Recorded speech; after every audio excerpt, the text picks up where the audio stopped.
The agenda went to Sudbury this week to find out what voters in Northern Ontario have been talking about. We heard their concerns about growing the northern economy and about the divide between north and south in this province. Let's have a look.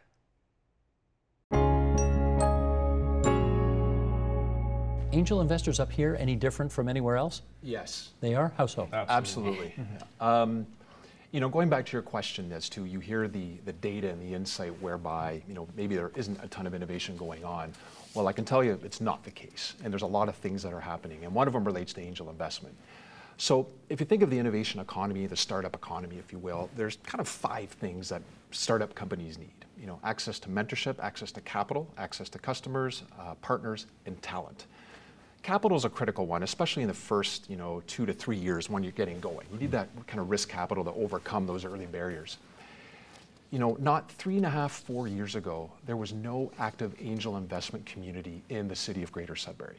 And there are people with immense wealth, if I can use that term, that are aging, and they have this capital that they've accumulated through success in the mining industry or some other industries that's arguably sitting in a bank account in its dormant wealth looking for something to do. So your angel investors are local?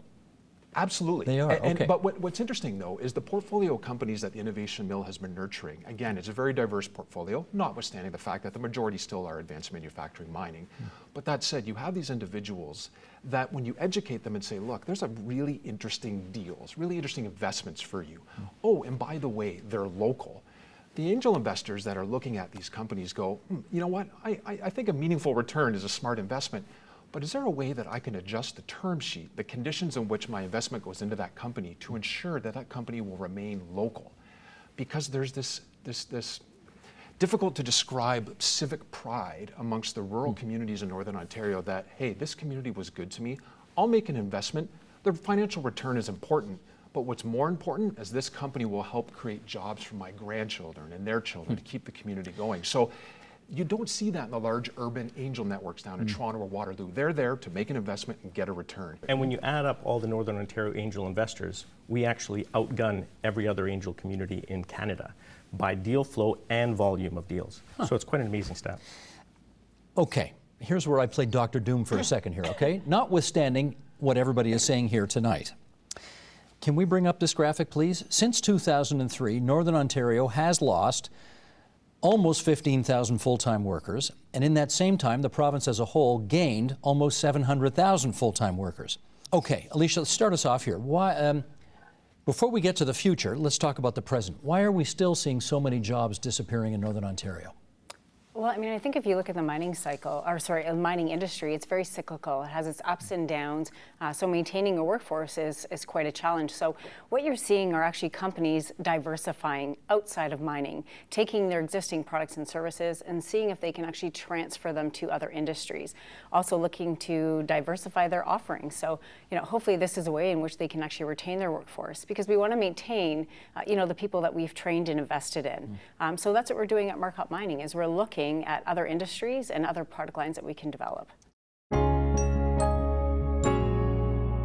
Cochrane is just 100 years old. When you think about global development, Steve, and that's just a blink of an eyelash, if that, you're talking 2 generations of people. The train stopped in Cochrane 100 years ago. There was nothing but a forest and Indigenous people that were living there. So in that sense, the legislature and the province were moving out into Northern Ontario, which I think is the last frontier in the country, quite frankly, and they were exploring the frontier. There was optimism, there was energy, and something's happened from there to now where that optimism engine wasn't followed through, and I suspect that's politics, and the way politics is run in our country, where you have 4-year terms and people are planning in 4-year increments. Well, you can't plan a region this vast with this many resources and this much diversity, if you will, on a 4-year term. You know, when they settled Southern Ontario, for example, and they realized they needed rail, they needed roads, they were planning the rail and roads, and those plans succeeded governments. You know, they transcended governments. Each government took a piece and they invested inside those pieces.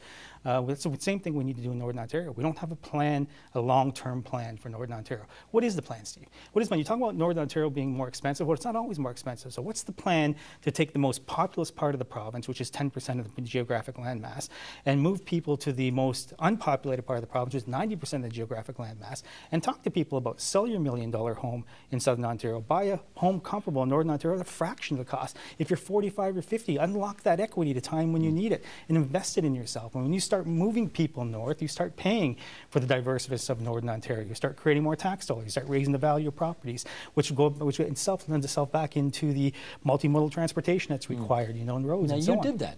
You did that. But was it a tough sell for you? To move to the north? Yeah. It was a job.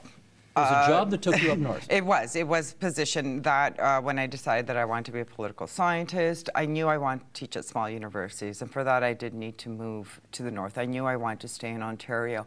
It was hard, right? And it's just your basic amenities was much more difficult to access. The high cost of gas and driving back and forth, getting to places. So it was difficult, but I have no regrets. But this idea of selling the north, you know, purchase the same size house up here at the fraction of the cost. I think we need to look deeper than that. I think we need to look at diversifying the economies in the north. So if we're wondering what happened to the north, I think the planning stopped. We have a lot of like one industry towns, and once those industries died down, Sault Ste. Marie is a perfect example of this with the steel mill and the paper, pulp and paper mill. I think we need to invest in the north. A job brought you here, but something's kept you here. I love my job. I love the north. I love the access to trails.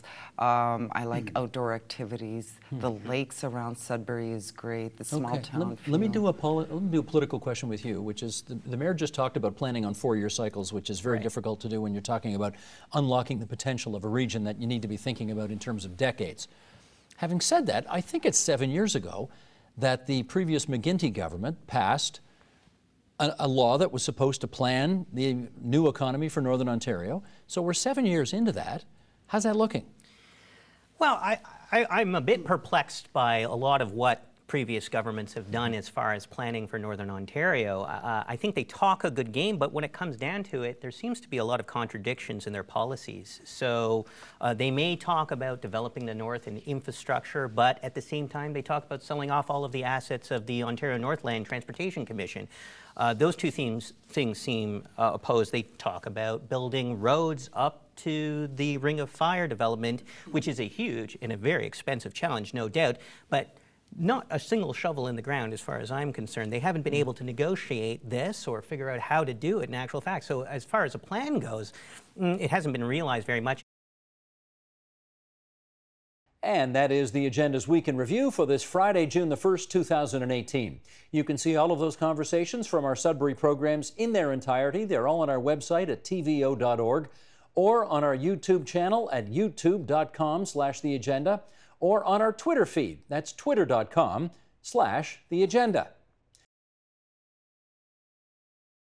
The Agenda with Steve Paikin is brought to you by the Chartered Professional Accountants of Ontario, helping businesses stay on the right side of change with strategic thinking, insightful decisions, and business leadership. Are you on the right side of change? Ask an Ontario CPA.